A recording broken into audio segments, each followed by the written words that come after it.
Vamos abrir a nossa Bíblia, por favor, em Provérbios, capítulo 3.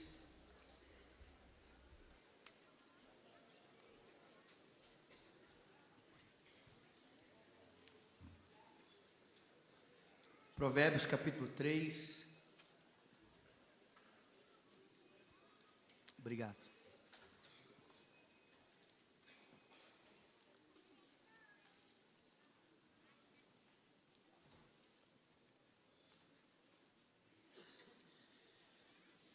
Versículo de número 5,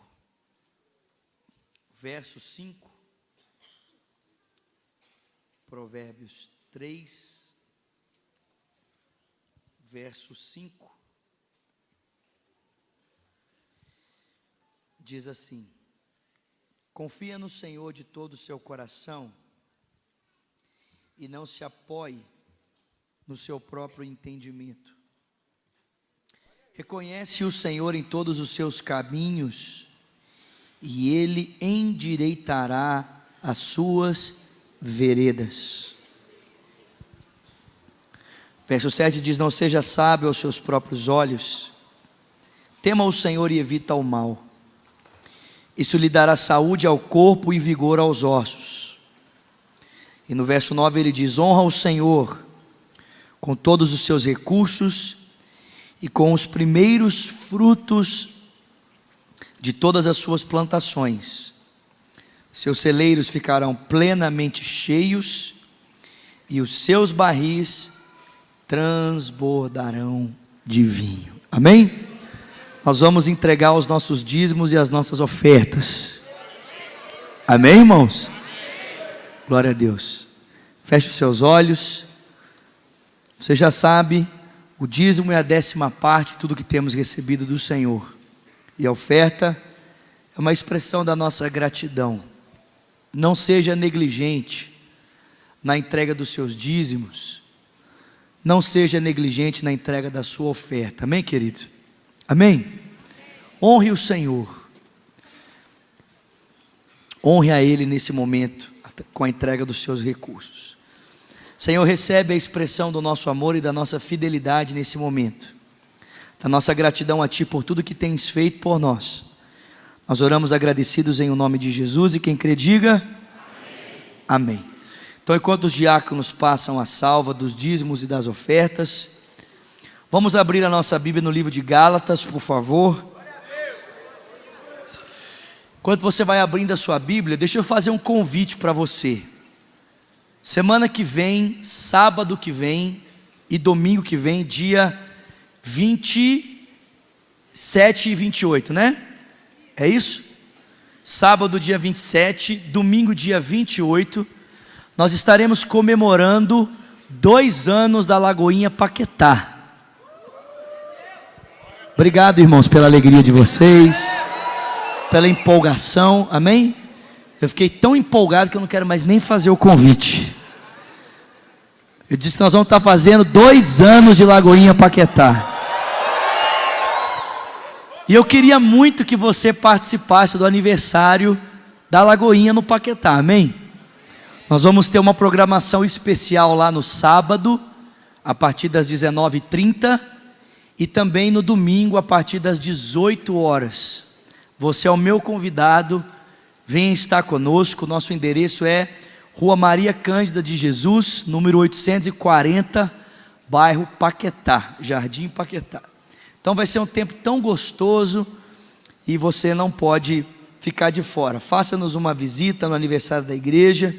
Tenho certeza que você vai ser muito edificado para a glória de Jesus. Amém? Gálatas, capítulo de número 1, a partir do versículo de número 1.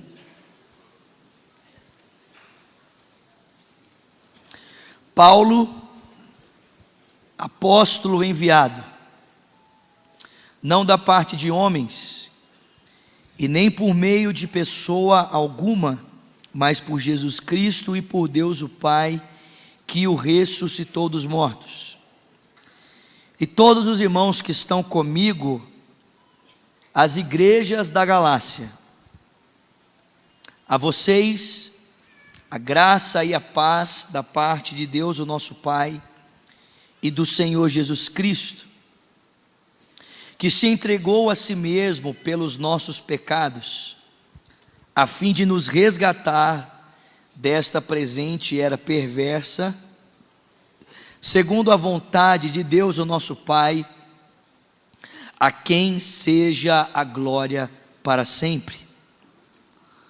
Admiro-me de que vocês estejam abandonando tão rapidamente aquele que os chamou pela graça de Cristo para seguirem outro evangelho, que na realidade não é o evangelho. O que ocorre é que algumas pessoas os estão perturbando, querendo perverter o evangelho de Cristo. Mas ainda que nós, ou um anjo dos céus, pregue um evangelho diferente daquele que lhes pregamos, que seja amaldiçoado. Como já dissemos, e agora repito, se alguém lhes anuncia um evangelho diferente daquele que já receberam, que seja amaldiçoado. Acaso busco eu agora a aprovação dos homens ou a de Deus? Estou tentando agradar a homens? Se eu ainda estivesse procurando agradar a homens, não seria servo de Cristo. Senhor, essa é a tua palavra, e gratos estamos por estarmos mais uma vez nessa noite diante dela como igreja, como comunidade de fé. Nossa expectativa é que a ação do teu Espírito nos ajude a entender a palavra, e esse mesmo Espírito capacite o pregador dessa noite para comunicar com clareza, simplicidade e ousadia a palavra do Senhor ao coração dos irmãos. Nós oramos agradecidos em o nome de Jesus, e quem crê diga amém. Irmãos, a igreja do Senhor Jesus Cristo, ela é linda. Diga para quem está do seu lado: a igreja de Jesus é linda. Amém? Perceba que o adjetivo usado não é perfeita, mas a igreja é linda. E é verdade que até mesmo quando nós nos referimos à igreja como linda, algumas pessoas logo pensam nas falhas, nos defeitos, nas desventuras da igreja, e começam então a pensar: como é que nós podemos chamar a igreja de linda diante de tantas falhas, de tantos defeitos? Mas a verdade é que nós podemos contar a história da igreja, ou podemos olhar para a igreja em duas perspectivas. A primeira perspectiva que nós podemos olhar para a igreja é ressaltando suas falhas e os seus defeitos no tempo, na história. Nós podemos olhar para a igreja e contar a sua história, ou olhar para a igreja levando em consideração tudo de ruim que a igreja possui, e criticarmos a igreja, e fazemos comentários depreciativos sobre ela em função das suas dificuldades. Ou nós podemos, ao olharmos para a igreja e percebermos as suas falhas, contarmos a sua história, dando ênfase à graça e à ação de Deus através dela. Porque mesmo sendo ela imperfeita, e mesmo sendo ela cheia de faltas e defeitos, ainda assim, é por meio dela que Deus está agindo na história, a fim de cumprir o seu propósito. Parece que essa é a perspectiva do escritor do livro de Lucas, e também do livro de Atos. O escritor de Lucas e Atos vai mostrar para nós, não uma igreja perfeita, Não uma igreja sem falta e sem defeito, mas uma igreja que, apesar das suas faltas e seus defeitos, está sendo usada poderosamente por Deus para transformar o seu tempo e para transformar a história. Aliás, irmãos, não apenas o livro de Atos, o Evangelho de Lucas, narra para nós a história da igreja por essa perspectiva dos feitos de Deus, dando ênfase à graça soberana e à misericórdia de Deus que tem agido através da igreja para transformar a realidade do mundo. Olhe para o Novo Testamento e considere os adjetivos usados no Novo Testamento para se referir à igreja. Em nenhum momento a igreja é chamada no Novo Testamento com um nome pejorativo, pelo contrário, mesmo diante das suas faltas, a igreja é chamada de noiva de Cristo. A igreja não é referida por outro nome senão como aquela que é a própria noiva do Senhor Jesus. Quantos já foram ao casamento aqui? Acho que todo mundo que foi a um casamento sabe que o momento mais importante da cerimônia de um casamento não é quando os padrinhos entram. O momento mais importante de uma cerimônia de casamento também não é quando o noivo entra. Aliás, irmãos, meu casamento está chegando. Vocês marcam na agenda aí, dia 15 de setembro, amém? Está marcado já, no tabernáculo às 8 horas da noite. E nesse negócio de preparar para o casamento, eu estou descobrindo que o noivo é uma pessoa frustrada, irmãos. Porque o noivo não tem importância nenhuma numa cerimônia de casamento. Porque todo o foco da cerimônia está onde? Na noiva. Quando começa a tocar a marcha nupcial, bam, bam, bam, bam, todo mundo, né? Fica eufórico.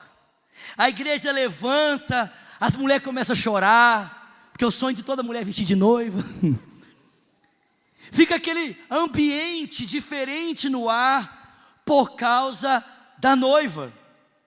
O Novo Testamento olha para a igreja e chama a igreja de noiva de Jesus Cristo. E se existe algo que é muito claro e fica claro para nós retratado na figura da noiva, é exatamente beleza. A noiva retrata a beleza, irmãos. Não existe nada mais belo, nada mais singular do que a figura da noiva. Mas não apenas nós contemplamos beleza ao olharmos para ela, nós também contemplamos na figura da noiva fragilidade. E a igreja é exatamente essa pessoa para Jesus Cristo, aquela que expressa beleza, aquela que expressa o seu esplendor, o seu brilho, e aquela que, apesar da sua fragilidade, é cuidada, é protegida, é zelada por Ele. O Novo Testamento olha para a igreja e diz: a igreja é noiva de Cristo, a igreja é bela, a igreja é frágil. Mas não apenas a igreja é retratada no Novo Testamento como noiva, o Novo Testamento também retrata a igreja como um exército.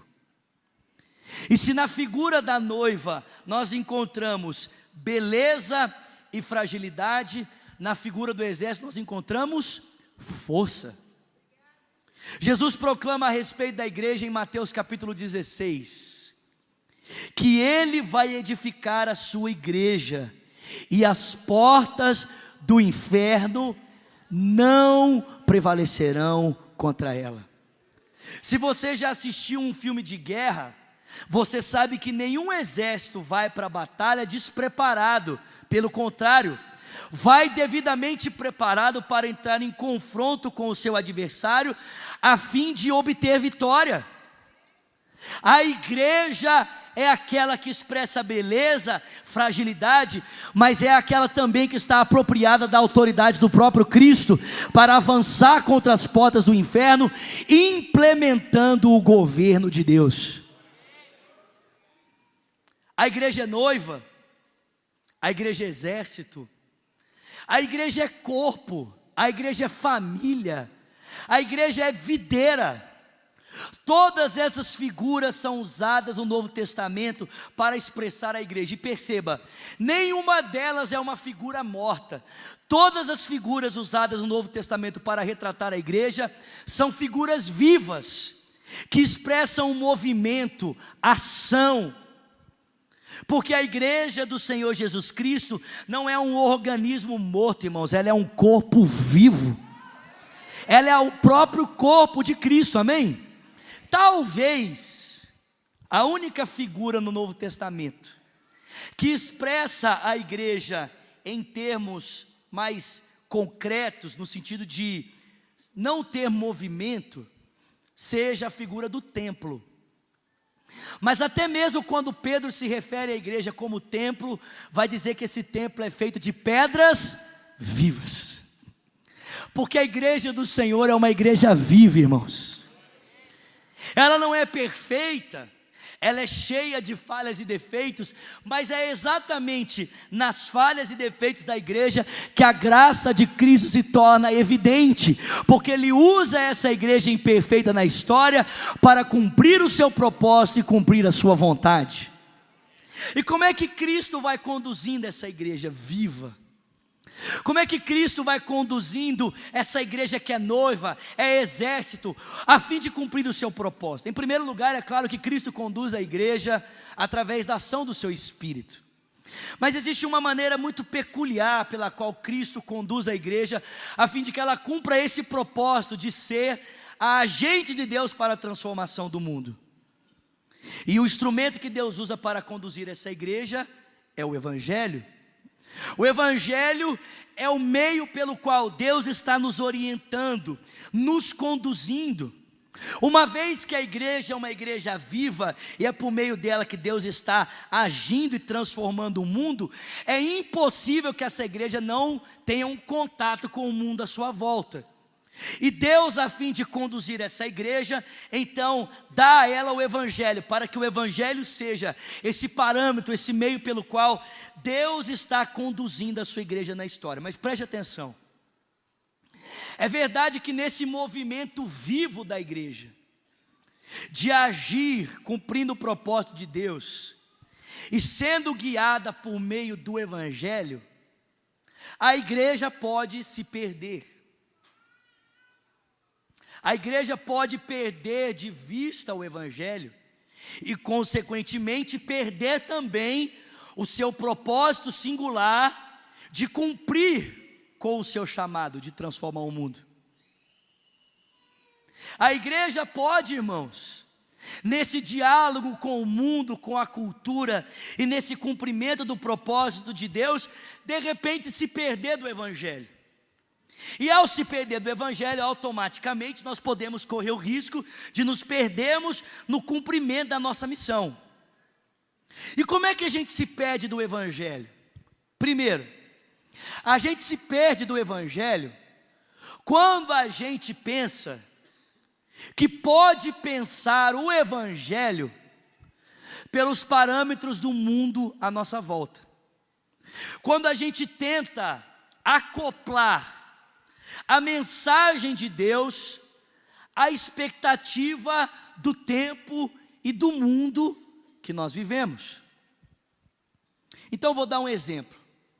Quando nós tentamos fazer que o Evangelho de Jesus Cristo soe na perspectiva do capitalismo consumista, nós estamos desvirtuando o Evangelho. Quando nós transformamos toda a bênção, dádiva de Deus, em valores materiais, quando a gente pensa que a bênção de Deus significa apenas casa, carro, dinheiro e felicidade, nós estamos desvirtuando o Evangelho. Presta atenção, Deus pode nos abençoar dessa maneira, sim ou não? O texto bíblico diz que a bênção de Deus nos enriquece e não acrescenta dores. Mas perceba, existe uma grande diferença em dizer que Deus pode nos abençoar assim e dizer que Deus sempre vai nos abençoar assim. Porque deixa eu dizer uma coisa para você, nem sempre Deus vai te abençoar dessa maneira. Deus não tem essa única forma de nos agraciar, irmãos. Ele tem várias. E às vezes Deus não está interessado em agir dessa forma. Mas, de acordo com a teologia da prosperidade, Deus é obrigado a, sempre que nós nos apropriamos da nossa fé e determinamos, a agir assim. Afinal de contas, eu determino. Afinal de contas, se Deus não fizer, eu uso a minha fé, coloco Ele contra a parede, mostro as promessas dEle contra Ele, para que Ele seja obrigado a fazer aquilo que Ele não quer. Não é um povo a serviço de Deus, é um Deus a serviço do seu povo. Nós podemos, irmãos, desvirtuar o Evangelho, quando nós começamos a pensar o Evangelho pelos parâmetros da cultura. E se a gente perde o Evangelho, a gente perde o foco, a gente perde a relevância de transformação no mundo. Mas existe uma outra maneira, irmãos, que nós podemos desvirtuar o Evangelho, que é quando nós começamos a pensar o Evangelho pelas nossas experiências pessoais. Quando a gente pensa que o cristianismo, ou que a mensagem de Cristo é medida e entendida pela minha própria experiência. E aí eu começo a transformar a minha experiência pessoal num parâmetro para medir e pensar a vida dos outros.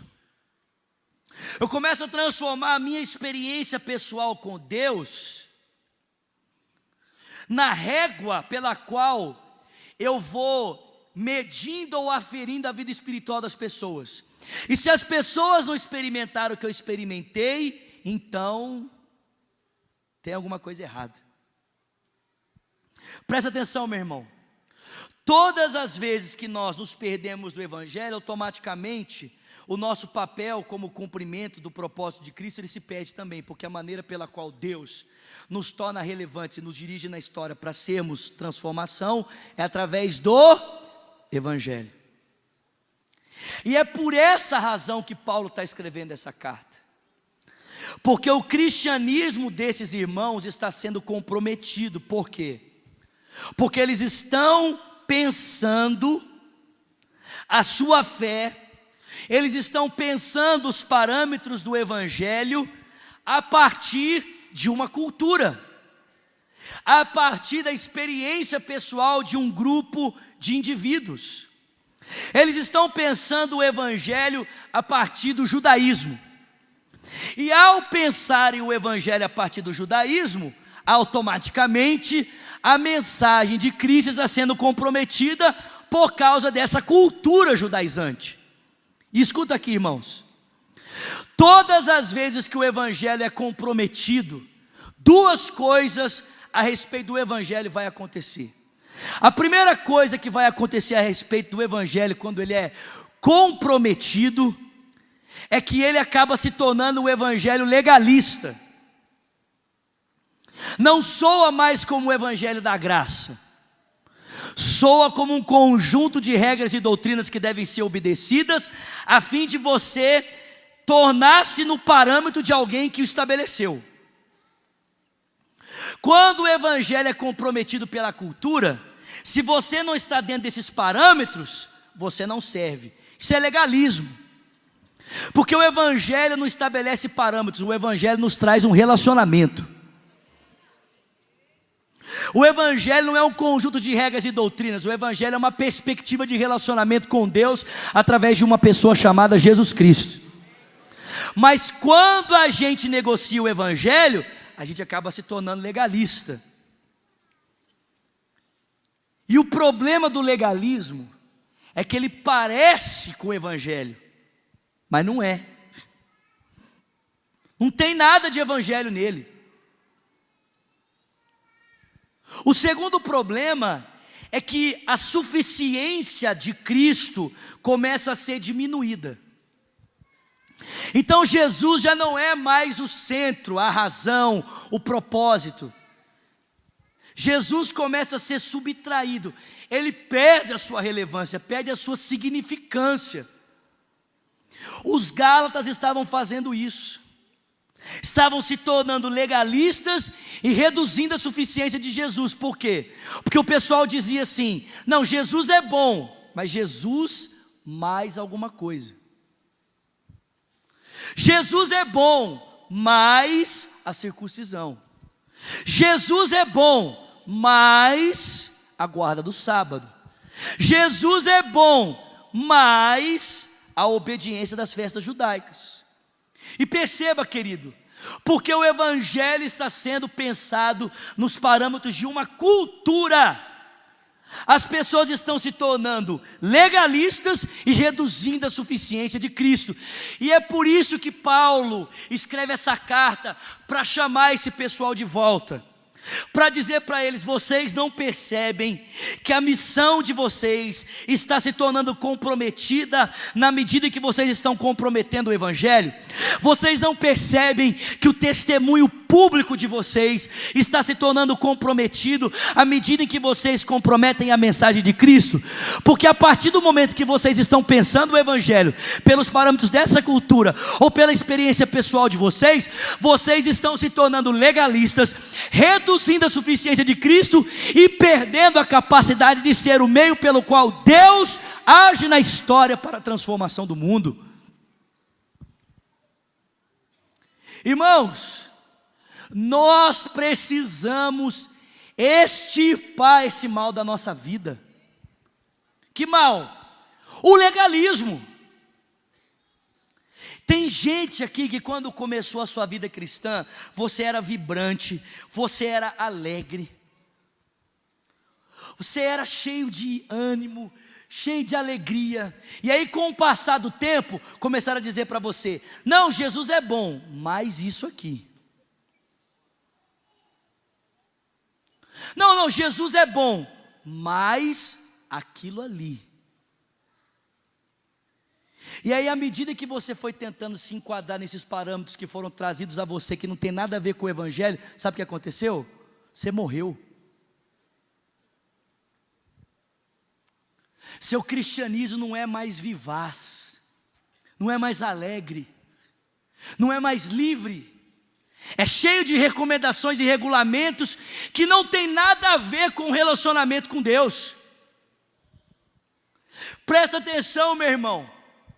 Se de alguma forma você percebe que algo está comprometendo o avanço da sua caminhada com Jesus, você já não consegue mais se perceber naquela alegria do primeiro amor. Talvez o que esteja devorando você e pelo lado de dentro seja um monte de coisas que mandaram você fazer que não tem nada a ver com a mensagem de Jesus. Um monte de regras e conceitos que não tem a ver com o evangelho. Um monte de experiência humana que foi trazida a você como regra e doutrina, que não tem nada a ver com a mensagem de Jesus. Presta atenção, meu irmão. Deus quer ver você livre, meu irmão. Ele quer ver você livre, e é por isso que Ele traz a mim e a você o evangelho. Como é que Paulo combate esse desvio a fim de que essa igreja possa voltar novamente a cumprir o seu parâmetro? Simples. Ele chama esse pessoal de volta para o evangelho. Porque a igreja, escuta isso aqui, gente, começa no evangelho, caminha no evangelho e vai em direção aonde, irmãos? O evangelho. A base da nossa vida, tudo que nós somos e o nosso propósito tem a ver com o que, irmãos? O evangelho. E o que é o evangelho? Paulo vai dizer para nós: o evangelho é a graça e a paz da parte de Deus o Pai e do nosso Senhor Jesus Cristo, que a si mesmo se entregou pelos meus e pelos seus pecados, para nos resgatar desta presente era perversa, a fim de que eu e você sejamos reconciliados com Deus para a glória do seu nome. O que é o Evangelho? O Evangelho é a graça. O que é graça? Favor imerecido. O que é graça? Graça é toda a ação de Deus na história para trazer salvação. O Evangelho é a mensagem de um Deus que está agindo para te salvar, querido. Sabe o que é o Evangelho? O Evangelho é a mensagem da bondade que alcança o coração do filho, mesmo no estado de perdição. E quando ele dá 2 passos em direção à sua casa, o pai sai correndo ao seu encontro para abraçá-lo. Isso é Evangelho. Evangelho não é a mensagem do homem se movendo em direção a Deus. Evangelho é a mensagem do Deus que está se movendo em direção aos homens, do Deus que está se movendo em direção à humanidade. E quando ele se encontra com ela, sabe o que ele faz? Ele dá a ela vestes novas, sapatos novos, um anel novo no seu dedo, restaura essa humanidade caída ao seu lugar original, para que ela possa voltar a se relacionar com o seu Criador. Isso é Evangelho. Paulo diz: a mensagem do Evangelho é da graça, do Deus que está se movendo. Para quê? Para trazer paz, para reconciliar os homens com Ele. Como é que Ele está fazendo isso? Paulo diz: através do seu Filho, do seu Filho Jesus Cristo, que se entregou a si mesmo na cruz do Calvário, para perdão dos meus e dos seus pecados.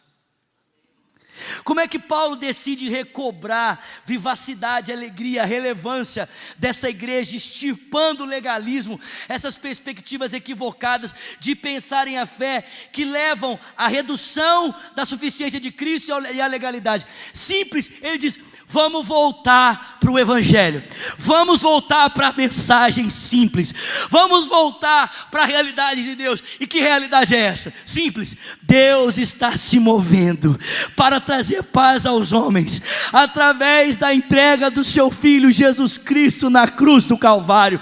Porque quando nós estávamos mortos e separados, Ele morreu por cada um de nós, para nos resgatar dessa presente era perversa. Isso é Evangelho. Essa é a mensagem de Deus, querido. Essa é a maneira como Deus pretende que a minha vida e a sua vida como igreja seja conduzida, a fim de que através de nós Deus possa testemunhar de sua graça para o mundo. Evangelho. Agora perceba, Paulo vai terminar dizendo algo para essas pessoas. Ele vai terminar dizendo assim: ainda que eu, Paulo, ou um anjo do céu, pregue a vocês um evangelho diferente do que eu lhes preguei, o que ele disse? Que ele seja amaldiçoado. Existe um perigo em negligenciar a mensagem de Deus. E qual é o perigo? O perigo é o perigo da maldição. Que maldição é essa? A maldição que o Paulo está lançando sobre as pessoas? Não. Essa maldição aqui é aquela maldição descrita no Antigo Testamento. A palavra que Paulo usa aqui para descrever maldição é aquela mesma palavra que Deuteronômio usa para dizer que maldito todo aquele que está debaixo do jugo da lei.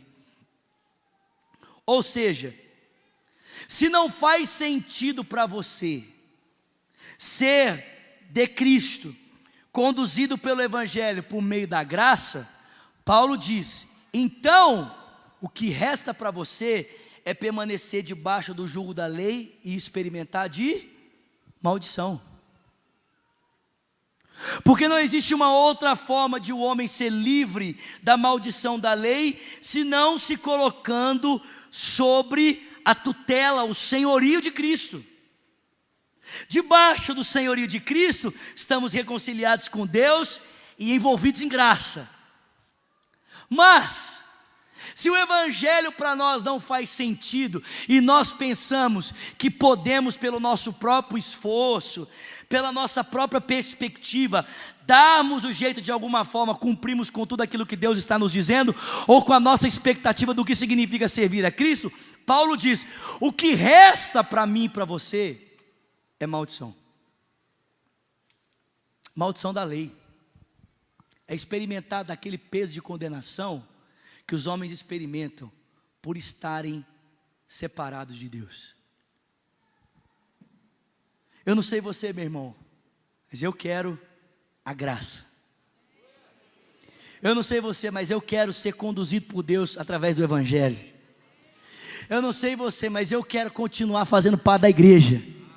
Eu quero continuar sendo igreja. Não importa se ela é imperfeita, não importa se ela tem defeitos, é através dela que a graça se manifesta. E o que nós estamos precisando a respeito da igreja não é uma nova mensagem para ela, mas é aquela sempre velha e poderosa mensagem que Deus sempre pregou para transformar a igreja. Sabe que mensagem é essa? O evangelho. Não estamos precisando de nada diferente, não. Não estamos precisamos de algo novo. Não, sabe o que a gente precisa? É voltar para o lugar de onde nós nunca deveríamos ter saído e continuarmos confiando no poder desse evangelho. No evangelho que é o poder de Deus para a salvação de todo o que nele crê. Primeiro do judeu e depois do grego, porque é no evangelho que se revela a justiça de Deus, que do princípio ao fim sempre foi pela fé, como está escrito: o justo viverá pela fé. Vou terminar dizendo algo para você. Eu não sei aonde você está caçando transformação para sua família, mas eu sei onde você pode achar. Sabe aonde? No evangelho. Eu não sei onde você está caçando transformação para os seus filhos, mas eu sei onde você pode achar. Sabe aonde? No evangelho. Eu não sei onde você está tentando encontrar poder para ser livre dos seus pecados, mas eu sei onde você pode achar. Sabe aonde? No evangelho. Eu não sei onde você está tentando conseguir algo de Deus com o seu esforço, que você nunca vai conseguir, porque Deus é muito mais gracioso para dar do que você é capaz de pedir. Mas eu sei onde você pode experimentar de graça. Sabe aonde? Sabe aonde? Sabe aonde? No evangelho. Eu sei aonde a sua vida pode ser mais alegre, mais livre, mais viva, mais contagiante. Eu sei onde a sua vida pode ser vibrante, onde ela pode ser relevante, onde a tua história pode se tornar instrumento de transformação para a vida de outras pessoas. E sabe aonde que é? Sabe aonde que é? Eu vou dizer para você. Você quer me ouvir? Você quer me ouvir? Eu vou dizer. É no evangelho. No evangelho. No evangelho. Amém? Na graça de Deus. No evangelho. No evangelho. O pessoal está com um problema lá em Corinto. O que Paulo faz? Aplica o evangelho.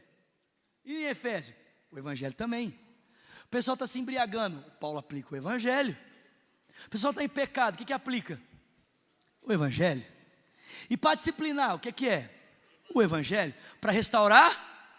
O evangelho. Para reconciliar as famílias, o que é? O evangelho. E quando um irmão leva o outro no tribunal, o que aplica? O que aplica? O evangelho.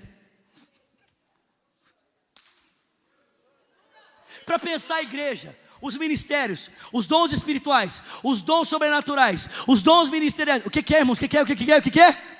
O evangelho. Aí o pessoal está muito orgulhoso. O que aplica? O evangelho. Irmão.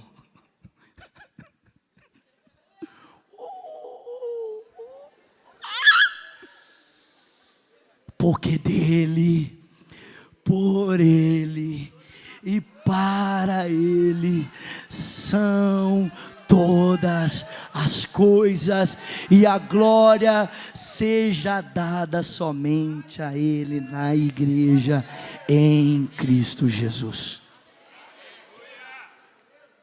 O que é, irmãos? Evangelho. Evangelho. Fica de pé no seu lugar. É o evangelho. É aquela mensagem, sabe aquela mensagem que a gente fala assim, não, essa mensagem é a mensagem para o novo convertido. Nossa, quem já ouviu isso aqui alguma vez na sua vida? O pessoal fala assim, não, o evangelho tem que ser pregado para quem ainda não conhece Jesus. Também, mas tem que ser pregado para quem já conhece, para quem está desviado, para quem está perdido, para quem não sabe o que está. O que prega? Evangelho. O que Paulo pregava? Não, Paulo, ai meu Deus do céu, aleluia. Paulo diz, eu não quis saber fazer conhecer nada diferente entre vós, senão a Cristo, e esse crucificado. O que é isso, irmãos? O Evangelho. Se você fosse ouvir Paulo na segunda, você ouviu Paulo pregando o quê? O Evangelho. Na terça, e na quarta, e na quinta. Meu irmão, se você está tentando achar alguma coisa que seja mais poderosa que o Evangelho, você precisa converter. Que não tem nada mais maravilhoso e poderoso nessa terra do que o Evangelho. Foi o Evangelho que libertou Martim Lutero das cadeias legalistas que o prendiam. Foi o Evangelho que fez Martim Lutero pensar que o casamento não era um ato de pecado contra Deus, que o casamento era um ato santo, que deitar-se com a sua mulher glorificava a Deus. Foi o Evangelho que libertou a Europa das estruturas legalistas do catolicismo romano. Foi o Evangelho que trouxe liberdade para que as pessoas pudessem se expressar, para que elas pudessem cultuar a Deus, sem que necessariamente elas tivessem que se esforçar ou pagar por isso. O que fez isso? O Evangelho. E esse Evangelho quer libertar você nessa noite. O Evangelho é suficiente, meu irmão, para libertar pessoas de cadeias emocionais. A maior parte das culpas que você leva dentro de você tem a ver com o sentimento de que você está lidando com Deus que está contra você. Só que o Evangelho prega para nós um Deus que não é contra nós, mas um Deus que é por nós. Tem muita gente aqui cheia de complexo, cheia de culpa, cheia de um tanto de coisa, porque está pensando que Deus está contra você. Meu irmão, Deus não está contra você. Olha o que Paulo diz: se Deus é por nós, quem será contra nós? Talvez você esteja contra Deus, mas Deus não está contra você. Deus está buscando reconciliação com você. Amém?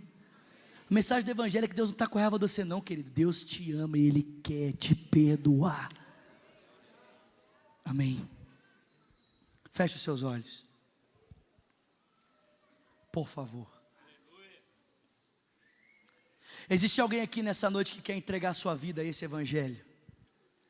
Alguém que ainda não firmou um compromisso pessoal com Cristo? Alguém que ainda não disse: eu quero Jesus na minha vida, eu quero viver essa nova vida, eu quero experimentar desse perdão, eu quero ter minha vida transformada?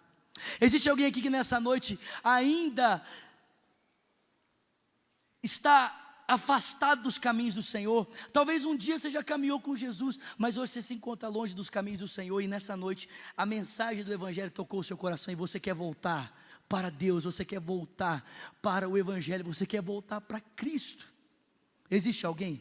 Levanta uma das suas mãos, eu quero conhecer você, quero orar com você. Se você diz: eu quero entregar a minha vida a Jesus Cristo, ou eu quero voltar aos caminhos do Senhor, levanta bem alto uma das suas mãos. Tem uma mão levantada lá atrás, lá no fundo. Pode levantar, bem alto, bem alto. Eu quero conhecer você. Tem mais uma mão levantada aqui em cima. Pode levantar bem alto, por favor. Eu vou pedir que vocês que levantaram as suas mãos, sai do seu lugar e vem aqui pertinho de mim. Tem mais uma mão vindo aqui. Pode vir, vem, eu quero orar com você. O Evangelho é poderoso, irmãos, poderoso. Pode vir, vamos aplaudir essas vidas que estão vindo. Glória a Deus. Glória a Deus. Olhe para quem está do seu lado aí, pergunta para ele: meu irmão, como é que está a sua vida com Jesus? Prega o Evangelho para ele, querido, prega o Evangelho, fala do Evangelho com ele, fala, deixa o Evangelho soar dos seus lábios para transformar a vida das pessoas. Glória a Deus, pode vir, vem, glória a Deus, vem, vamos aplaudir essas vidas que estão vindo, glória a Deus, glória a Deus. Glória a Deus. Glória a Deus. Existe mais alguém que precisa tomar essa decisão nessa noite? Levanta uma das suas mãos. Pode vir, vem cá. Vem cá. Tenho mais uma pessoa. Vem cá. Ela está vindo? Vem. Isso. Pode vir. Vamos aplaudir forte. Existe mais alguém nessa noite? Deixa eu dizer algo para vocês que estão aqui. Há alguns anos atrás, essa mesma mensagem impactou a minha vida. Eu estava preso em tantas coisas e eu ouvi sobre o Evangelho. E nesse dia, eu fiz essa mesma escolha que vocês estão fazendo. Eu decidi entregar minha vida a Jesus. E posso dizer algo para vocês? Depois desse dia, minha vida nunca mais foi a mesma. Nunca mais. Jesus Cristo transformou a minha vida. E o mesmo Jesus que transformou a minha vida vai transformar a sua vida também. Porque nessa noite vocês não estão decidindo por um pastor, uma igreja, uma religião. Vocês estão decidindo por Jesus. Amém? Igreja, por favor, estenda as suas mãos para cá. E orem comigo dizendo: Senhor Jesus, nós abençoamos essas vidas. Diga: declaramos que elas são tuas. Que o teu Espírito faça morada nesses corações. E que eles possam sair daqui para viver uma nova vida, uma nova história. Nós os abençoamos para a glória do teu nome, em nome de Jesus. Amém. Vamos aplaudir essas pessoas que estão aqui. Glória a Deus. Olha só, se vocês nos permitirem, te gostaria muito de anotar alguns dados pessoais de vocês para ajudá-los nessa caminhada com Jesus. Nós estamos tudo na mesma caminhada. Se vocês quiserem caminhar com a gente, nós estamos muito dispostos a caminhar com vocês. Pode ser? Esse pessoal que está de colete, então, vai conduzir vocês para uma sala aqui à minha esquerda, à sua direita. É bem rápido, 2 minutos, vai terminar lá. Vocês podem voltar aqui, eu vou estar por aqui, se vocês quiserem conversar alguma coisa. Tá bom? Cadê a mamãe dessa princesa linda aqui? A vovó, pode vir a vovó. Como é seu nome? Maria Clara. Gente, vamos aplaudir a Maria Clara aqui. Glória a Deus. Podem sair aqui à minha esquerda, à sua direita. Vamos aplaudir forte, gente. Esses queridos. A vovó da Maria Clara vai descer com ela ali. Glória a Deus. Estenda suas mãos. Não se esqueça, amém? Sábado que vem, 19h30, domingo, às 18 horas, aniversário da Lagoinha Paquetá, Rua Maria do Cândido de Jesus, número 840. Que a graça do nosso Senhor Jesus Cristo, o amor de Deus o Pai, a comunhão e o consolo do Espírito seja com o povo de Deus, aqui e espalhado em toda a terra, desde agora e para sempre. Quem crê, diga amém. Dê um abraço a quem está do seu lado. Vai viver a melhor semana da sua vida.